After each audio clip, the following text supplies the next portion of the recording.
Selamat pagi, Bapak Ibu.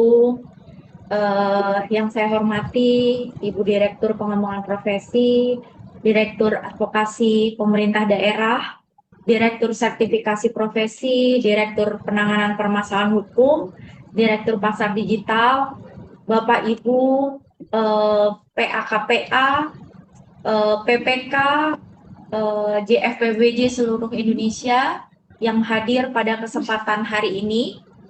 Eh, Selamat pagi, Assalamualaikum warahmatullahi wabarakatuh. Mohon maaf sebelumnya Bapak Ibu seharusnya yang bertugas menyampaikan kesempatan pada pagi hari ini adalah Pak Direktur, Direktur Pengembangan Strategi dan Kebijakan Pengadaan Umum. Namun beliau tiba-tiba mendapatkan penugasan yang mendadak sehingga menugaskan kami untuk mewakili. Baik Bapak Ibu, terkait penugasan pejabat pembuat komitmen di pemerintah daerah, jadi kita memang harus melihat dari beberapa aspek. Next, kalau kita lihat dasar hukum dan kebijakan pengadaannya, itu kita mulai dari Peraturan Presiden Nomor 46 Tahun 2025 tentang pengadaan barang jasa pemerintah, kemudian Peraturan LKPP Nomor 12 Tahun 2021, kemudian ada Surat Edaran Kepala LKPP Nomor 1 Tahun 2025 terkait penjelasan atas pelaksanaan Peraturan Perpres 46 Tahun 2025 tentang PBJ pada masa transisi. Next, kita harus melihat terlebih dahulu Bapak Ibu, bagaimana asal-usul kewenangan pelaksanaan pengadaan. Jadi kalau kita lihat secara konstruksi dasar hukumnya, awal asbabun nuzulnya itu, asal-usul kewenangan pelaksanaan pengadaan ini mulai dari Undang-Undang Nomor 13 Tahun 2023 tentang Keuangan Negara, kemudian Undang-Undang Nomor 1 Tahun 2004 tentang Perbendaharaan Negara. Nah, di dalam aturan undang-undang tersebut, Undang-Undang Nomor 13 menyatakan di pasal 9 bahwa Menteri Pimpinan Lembaga sebagai pengguna anggaran atau pengguna barang Kementerian Negara atau lembaga yang dipimpinnya mempunyai tugas melaksanakan anggaran Kementerian Negara lembaga yang dipimpinnya. Di pasal 10, Kepala Satuan Kerja Perangkat Daerah selaku pejabat pembuat anggaran, pengguna anggaran atau barang daerah mempunyai tugas yang di huruf C-nya melaksanakan anggaran Satuan Kerja Perangkat Daerah yang dipimpinnya. Di pasal 4 Undang-Undang 1 2004 itu juga di ayat 2 menjelaskan bahwa Menteri Pimpinan Lembaga selaku pengguna anggaran, pengguna barang Kementerian Negara, lembaga yang dipimpinnya berwenang menunjuk KPA atau pengguna anggaran melakukan tindakan yang mengakibatkan pengeluaran anggaran belanja. Di pasal 6 Ayat 2, Kepala Satuan Kerja Perangkat Daerah dalam melaksanakan tugasnya selaku pejabat pengguna anggaran, pengguna barang Satuan Kerja Perangkat Daerah yang dipimpinnya, berwenang melakukan tindakan yang mengakibatkan pengeluaran atas beban belanja negara. Nah, berangkat dari dua undang-undang ini, next, kita bisa melihat bagaimana implementasinya. Next, Mas. Sudah. Implementasinya ketika kita lihat pelaksanaan anggarannya. Kalau di APBN ya ada yang mengatur yaitu di PP 45 tahun 2013 tata cara pelaksanaan APBN, anggaran APBN. Itu sudah menyatakan di pasal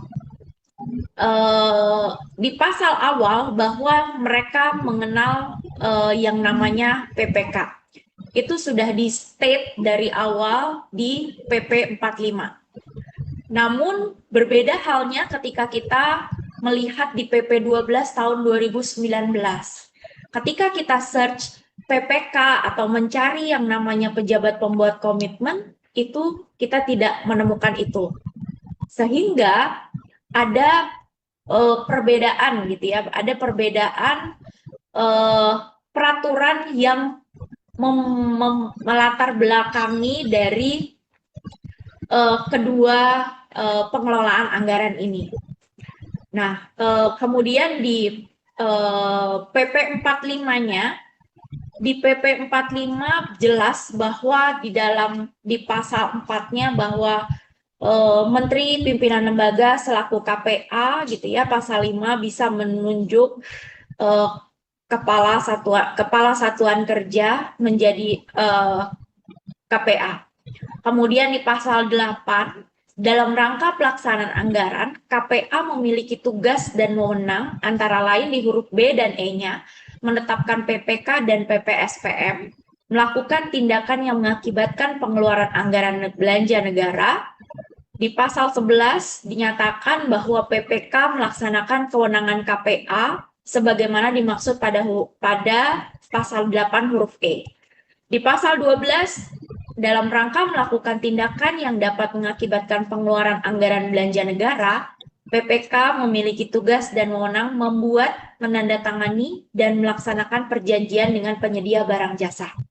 Kalau di APBN sudah clear, PPK sudah disebut, ada definisinya, tugasnya jelas. Tapi kalau kita bergeser ke pengelolaan keuangan daerah, memang belum se-clear apa yang ada di dalam PP 45. Di dalam PP 12, PP nomor 12 2019, di sana di pasal 10 hanya menyebutkan bahwa Kepala SKPD selaku PA mempunyai tugas melakukan tindakan yang mengakibatkan pengeluaran atas beban belanja anggaran belanja, mengadakan ikatan perjanjian kerjasama dengan pihak lain dalam batas anggaran yang telah ditetapkan. PA dapat melimpahkan sebagian kewenangannya kepada Kepala Unit SKPD selaku KPA, dan pelimpahannya itu meliputi melakukan tindakan yang mengakibatkan pengeluaran atas beban anggaran belanja dan mengadakan ikatan perjanjian kerjasama dengan pihak lain dalam batas anggaran yang telah ditetapkan. Nah, di sini di PP 12 itu yang melakukan ikatan perjanjian, tindakan yang mengakibatkan pengeluaran anggaran belanja itu jelas PA-KPA.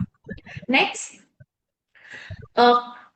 masih di PP 12, masih di PP 12 2019, memang tidak dikenal yang namanya pejabat pembuat komitmen. Tetapi di dalam PP 12 untuk membantu tugas dan kewenangan PA-KPA, PA-KPA dalam melaksanakan kegiatannya menetapkan pejabat pada SKPD atau unit SKPD selaku PPTK. Ada personil yang disebut PPTK di sana diangkat oleh PA-KPA, diangkat oleh membantu tugas dan kewenangannya, melaksanakan tugas dan wewenangnya, bertanggung jawab kepada PA-KPA.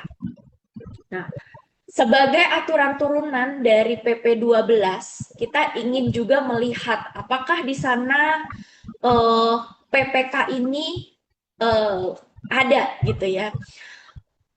Memang ketika di dalam kita cek di Permendagri-nya 77, di sana ditemukan bahwa dalam hal mengadakan ikatan untuk pengadaan barang jasa, PA-KPA bertindak sebagai pejabat pembuat komitmen sesuai dengan ketentuan peraturan perundangan. PA-KPA yang bertindak sebagai pejabat pembuat komitmen dapat dibantu oleh pegawai yang memiliki kompetensi sesuai dengan bidang tugas pejabat pembuat komitmen atau agen pengadaan sesuai ketentuan peraturan perundangan. Nah, disinilah tugas PPTK itu membantu tugas dan kewenangan PA-KPA. antara lain menyiapkan dokumen pengadaan barang jasa pada kegiatan atau subkegiatan SKPD, unit SKPD, sesuai ketentuan peraturan perundangan yang mengatur mengenai pengadaan barang jasa. Jadi memang ketika kita melihat ke dalam peraturan teknisnya, pedoman teknis pengelolaan keuangan daerah di Permendagri 77 ini, memang yang bertindak sebagai pejabat pembuat komitmen ini adalah PA-KPA. Next. Nah, Bapak Ibu, kita kembali ke dasar hukum. Dasar hukum utama kita, karena memang di pengadaan barang jasa kita menggunakan Perpres 46 2025. Nah, di dalam pasal 9 itu dijelaskan pengguna anggaran memiliki tugas dan kewenangan dari huruf A sampai dengan huruf M gitu ya. Dari melakukan tindakan yang mengakibatkan pengeluaran belanja, anggaran belanja, mengadakan perjanjian, kemudian rencana pengadaan, RUP, konsolidasi, penunjukan langsung, saksi daftar hitam, menyesuaikan prosedur, PPK, biaya pengadaan, sampai dengan menetapkan pemenang, itu dilakukan oleh PA. Next. Nah, tetapi Bapak Ibu, tugas-tugas PA tadi di APBN dan di APBD berbeda. Nah, kalau misalnya PA melimpahkan di APBN, PA melimpahkan seluruh kewenangannya itu kepada KPA.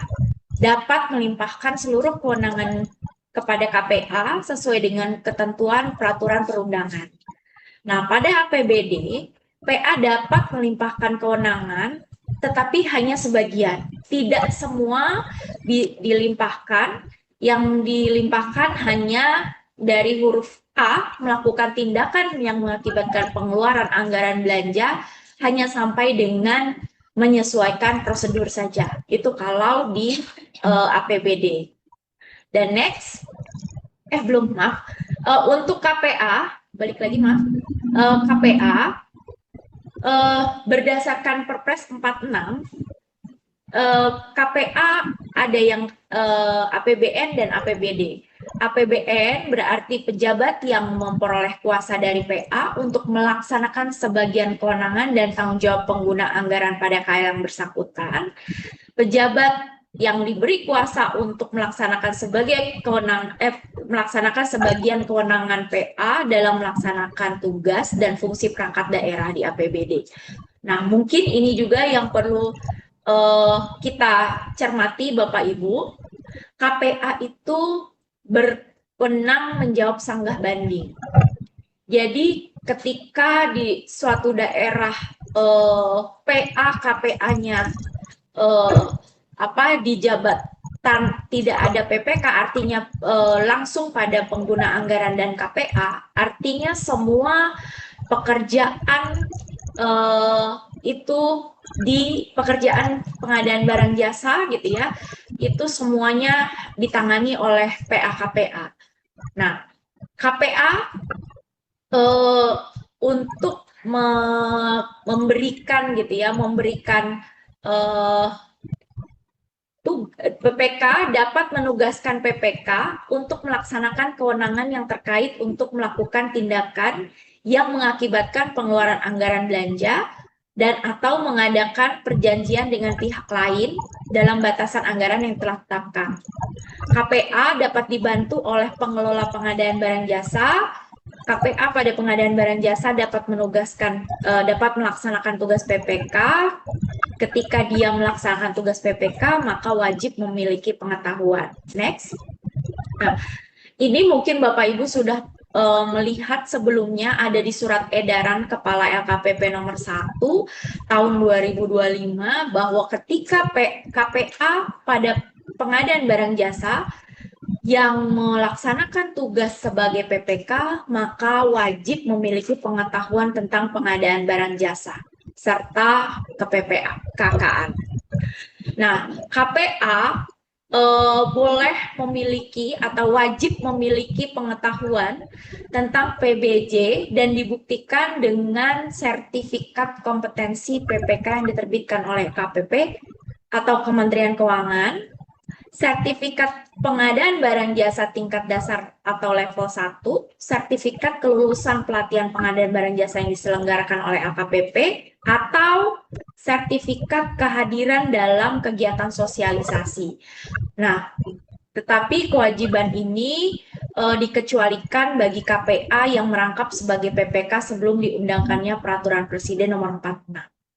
Nah, kemudian kalau kita melihat Perpres 46 pasal 11 next, itu ada PPK. Siapa sih PPK ini? Nah, gitu kan ya. Kalau definisinya PPK di pasal 11 itu di pasal 1 angka 10 itu disebutkan bahwa PPK adalah pejabat yang diberi kewenangan oleh PA-KPA untuk mengambil keputusan dan atau melakukan tindakan yang dapat mengakibatkan pengeluaran anggaran belanja negara dan anggaran belanja daerah. Jadi tidak di dalam Perpres tidak ada nih perbedaan PPK APBN atau PPK APBD. Sama seperti semuanya ketika kita melihat definisi PPK, itu artinya dia diberikan kewenangan oleh PA-KPA untuk mengambil keputusan atau melakukan tindakan yang dapat mengakibatkan pengeluaran anggaran belanja negara atau daerah. Nah, tugasnya next. Ini ada tugas-tugas PPK, kalau kita lihat di pasal 11 ayat 1 itu dia mulai dari menyusun perencanaan pengadaan sampai menetapkan surat penunjukan penyedia barang jasa. Jadi ketika seseorang sudah diangkat menjadi PPK gitu ya, dia wajib melakukan tugas-tugas ini. Tetapi di ayat 2-nya ini yang mungkin kita bisa cermati Bapak Ibu bahwa selain melaksanakan tugas di atas, PPK melaksanakan tugas pelimpahan kewenangan dari PA-KPA, meliputi melakukan tindakan yang mengakibatkan pengeluaran anggaran belanja dan mengadakan dan menetapkan perjanjian dengan pihak lain dalam batasan anggaran belanja yang telah ditetapkan. Artinya di sini PPK melaksanakan tugas pelimpahan dari PA-KPA, kewenangan PA-KPA. Ada pelimpahan kewenangan gitu ya, berarti di sini dia ada tugas pelimpahan yang artinya harus dikuatkan tersendiri gitu ya dari PA-KPA untuk melakukan tindakan yang mengakibatkan pengeluaran belanja anggaran dan menetapkan perjanjian dengan pihak lain. Next. Nah, mungkin ini Bapak Ibu yang bisa kita bandingkan gitu ya. Kalau organisasi pengadaan di pemerintah daerah, nah, biasanya PA merangkap PPK atau KPA merangkap PPK. Ya Bapak Ibu ya. Nah, tetap yang harus diingat dengan skema ini adalah ketika bagaimana nanti ketika jumlah paket pengadaan yang ditangani itu secara personal menjadi besar. Bayangkan ketika di satu kementerian gitu ya, jumlah paketnya banyak, ada beberapa paket, ribuan paket, berarti ketika dia PA-KPA merangkap sebagai PPK, berarti itu menjadi pekerjaan yang harus dilakukan. Detailnya mulai dari A sampai F tadi. Nah, PA-KPA di lapangan sering tidak cukup memahami secara teknis dan detail ketentuan, prosedur, dan pengendalian kontrak. Tidak selalu didukung dengan kompetensi bidang pengadaan. Tidak semua PA-KPA itu memiliki kompetensi teknis gitu ya. Misalnya di PU banyak sekali kompetensi-kompetensi teknis yang diperlukan, tetapi belum tentu PA-KPA memiliki pengetahuan teknis yang bisa sesuai dengan ini, termasuk melakukan pengendalian kontrak. Nah, pengambilan keputusan akhirnya bersifat sentralistis, sehingga kurang Bapak Ibu, check and balance-nya kurang. Resiko pengadaannya lebih banyak ditanggung sendiri oleh PA-KPA. Peluang intervensi juga dari luar itu langsung kepada pimpinan OPD dan beban kerjanya bertumpu pada PA atau KPA dengan jumlah personil relatif terbatas, rentang kendali sangat luas, bertumpuk dengan tugas struktural, acara seremonial, dan sebagainya. Ini kalau misalnya memang skemanya PA atau KPA merangkap sebagai PPK. Nah, ada beberapa tantangan yang harus dihadapi. Next. Tetapi kalau misalnya skema berikutnya gitu ya, ada skema berikutnya yang namanya organisasi pengadaan di pemerintah daerah dengan yang namanya ada PPK Mandiri gitu ya. Kenapa mungkin namanya PPK Mandiri atau PPK, mungkin istilah PPK sudah pernah digunakan di dalam pengaturan pengelolaan keuangan daerah sebelumnya, sehingga untuk membedakan itu ada yang menyebut PPK Mandiri atau PPK. Nah, penugasan PPK Mandiri ini berbasis kompetensi di bidang PBJ. Beban kerja dapat dibagi kepada pegawai secara lebih merata, pengambilan keputusan lebih bersifat teknis, dan pengendalian kontrak lebih paruh waktu. Nah, Bapak Ibu, mungkin kita sudah pernah membaca juga bahwa penguatan kebijakan PPK Mandiri ini didukung dengan adanya surat edaran Menteri Dalam Negeri nomor 900/715 tanggal 17 Desember 2025 di dalam tentang pedoman pelaksanaan anggaran pengadaan barang pendapatan dan belanja daerah tahun 2026. Nah, di bagian 1 huruf D itu di sana disebutkan Bapak Ibu bahwa PA-KPA bertindak sebagai pejabat pembuat komitmen dapat menugaskan PPTK yang memenuhi persyaratan kompetensi pejabat pembuat komitmen untuk melaksanakan tugas pejabat pembuat komitmen. Nah, di sini tetapi harus diingat bahwa ketika dia menugaskan PPTK, maka kewenangannya relatif terbatas. Tidak termasuk tanda tangan kontrak dan pembayaran. Nah, yang kedua adalah PA-KPA menunjuk pegawai SKPD yang memiliki sertifikat pengadaan barang jasa sebagai PPKOM, atau kalau di Perpres 46 kita menyebutnya PPK gitu ya, tapi di pengelolaan keuangan daerah kita menyebutnya PPKOM. Jadi ketika misalnya menunjuk pegawai SKPD yang memiliki sertifikat pengadaan barang jasa sebagai PPKOM, nah ini PPKOM yang ditunjuk berdasarkan Perpres 72 ini tidak diberikan honorarium. Nah, ini yang ada di dalam aturan kebijakan terbaru dari Kemendagri tentang pedoman pelaksanaan anggaran pendapatan dan belanja daerah tahun 2026. Next. Next lagi. Ya. Next lagi. Nah, Bapak Ibu, jadi next lagi, Mas. Ya. Ketika kita melihat gitu ya Bapak Ibu, PPK ini dari awal proses pengadaan barang jasa, mulai dari perencanaan dan sampai dengan serah terima pembayaran, itu sangat banyak perannya. Ada 6 bagian yang ada PPK-nya yang harus terlibat PPK di situ. Nah, artinya bahwa adanya PPK dalam proses pengadaan barang jasa ini sangat penting.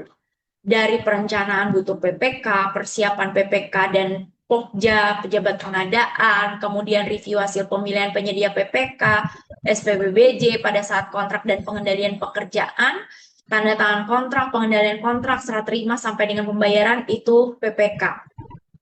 Nah, ketika seorang PA-KPA selaku PPK itu berarti artinya harus bertanggung jawab atas kebenaran material dan akibat yang ditimbulkan dari penggunaan bukti mengenai hak tagih kepada negara. Nah, ini ada di PP 45. Artinya dia semua harus bertanggung jawab terhadap semua hal yang dilakukannya sebagai PPK. Next, oleh karena itu mungkin kita harus menyadari bahwa tanggung jawab PAKPA selaku penjabat pembuat komitmen atau PPK Mandiri itu sangat penting. Ya tadi karena memang harus bertanggung jawab terhadap kebenaran material, akibat yang timbul, seperti itu. Nah, itu harus dipertanggungjawabkan. Oleh karena itu, makanya mungkin untuk pemerintah daerah, uh, keberadaan PPK ini penting ya, penting. Cuma memang bagaimana kita melaksanakan menunjuk PPK sesuai peraturan perundangan itu yang menjadi PR buat kita bersama. Apalagi tadi ada Perpres 72 yang menyatakan bahwa ketika dia menjabat sebagai PPK gitu ya, uh, tidak diberikan honorarium. Artinya ini merupakan tantangan bagi mereka yang nantinya akan ditunjuk di PPK di daerah.